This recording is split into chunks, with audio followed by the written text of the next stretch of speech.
saya Andi Mahmudah dengan MPM E1I 024039 dari Prodi Ilmu Kelautan. Video kali ini saya ingin menjelaskan mengenai manusia dan biota laut. Pertama kita akan membahas mengenai sejarah maritim di Nusantara. Masa kejayaan kerajaan Sriwijaya dan Majapahit, kerajaan besar di Nusantara, memiliki kekuatan maritim yang kuat. Keduanya menjadi pusat perdagangan dan budaya, menarik para pelaut, pedagang, dan ilmuwan dari seluruh dunia. Yang kedua, perubahan dan kebangkitan.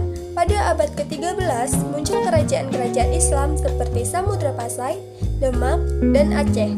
Mereka membangun peradaban baru yang memadukan unsur maritim dengan tradisi Islam. Selanjutnya, laut sebagai simbol kekuasaan dan identitas. Yang pertama, jalur perdagangan. Laut menjadi jalur perdagangan utama menghubungkan Nusantara dengan dunia luar. Kerajaan-kerajaan di Nusantara berkembang pesat berkat perdagangan maritim. Yang kedua, pusat peradaban. Nusantara menjadi pusat peradaban maritim dengan budaya dan tradisi yang berkembang melalui interaksi antar bangsa. Yang ketiga, warisan sejarah. Meskipun kini tidak terlihat jelas, laut tetap menjadi bagian penting dari sejarah dan identitas Nusantara. Selanjutnya kita akan membahas mengenai memahami sejarah maritim di Nusantara. Yang pertama yaitu total history, yang mencakup 3 aspek peristiwa, hubungan antar peristiwa, dan struktur. Yang kedua, kerajaan maritim.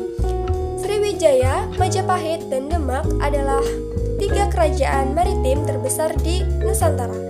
Yang ketiga adalah dinamika sejarah.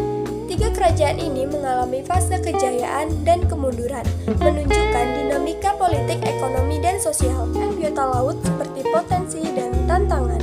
Yang pertama, sumber daya laut. Laut menyimpan potensi sumber daya perikanan yang melimpah, seperti ikan, kerang, dan rumput laut. Yang kedua adalah ekosistem laut. Ekosistem laut seperti terumbu karang, mangrove, dan padang lamun memiliki peran penting dalam menjaga keseimbangan alam. Yang ketiga yaitu tantangan kelestarian. Pencemaran, penangkapan ikan yang merusak dan mengubah iklim mengancam kelestarian ekosistem laut.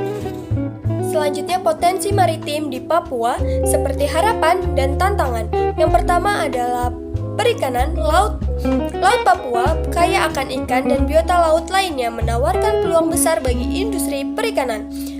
Yang kedua adalah pariwisata. Keindahan terumbu karang di Raja Ampat dan pesisir Papua menarik wisatawan domestik dan mancanegara.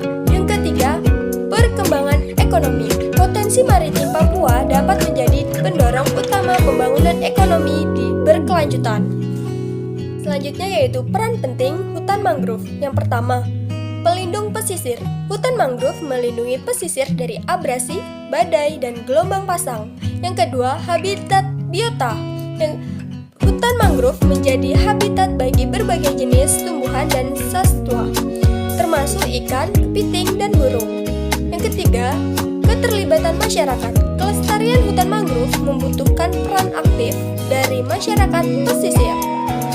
Selanjutnya, dampak negatif aktivitas manusia. Yang pertama, penangkapan ikan yang merusak. Metode penangkapan ikan yang merusak seperti bom ikan dan tungkat harimau mengancam kelestarian terumbu karang dan biota laut. Yang kedua, aktivitas snorkeling dan diving. Aktivitas snorkeling dan diving yang tidak bertanggung jawab dapat merusak terumbu karang. Yang ketiga, pembangunan infrastruktur. Pembangunan infrastruktur yang tidak terencana dapat menyebabkan abrasi pantai dan kerusakan ekosistem. Yang keempat, pencemaran plastik. Sampah plastik mencemari lingkungan laut, mengancam kesehatan biota laut, dan merusak ekosistem.